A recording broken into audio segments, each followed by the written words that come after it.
20पेक्षा कमी पटसंख्या असलेल्या स्थानिक स्वराज्य संस्थांच्या शाळांवर कंत्राटी शिक्षक नेमण्याचा निर्णय शालेय शिक्षण विभागाने घेतला आहे.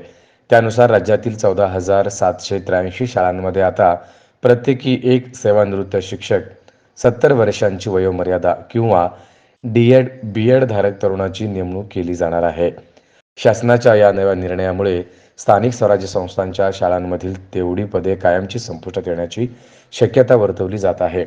आर-टी-नुसार कमी पटसंख्या असतानाही त्या शाळांमध्ये 2 ते 3 शिक्षक कार्यरत होते. पटसंख्या जास्त असतानाही त्या शाळांना पुरेशा प्रमाणात शिक्षक मिळत नाही, अशी दुसरी बाजू आहे. या पार्श्वभूमीवर राज्याचे शिक्षण विभागाने समूह शाळा हा पॅटर्न राबवण्याचा निर्णय घेतला होता. परंतु गाव तेथे शाळा ही संकल्पना मोडीत निघेल आणि त्या गावातील विद्यार्थी शाळा शिकणार नाहीत म्हणून त्याला सर्व स्तरातून विरोध झाला. त्यामुळे शासनाला तो पॅटर्न गुंडाळून ठेवावा लागला. त्यानंतर फेब्रुवारी 2023 मध्ये शालेय शिक्षण विभागाने त्या शाळांवर सेवानिवृत्त शिक्षक नेमण्याचा निर्णय काढला.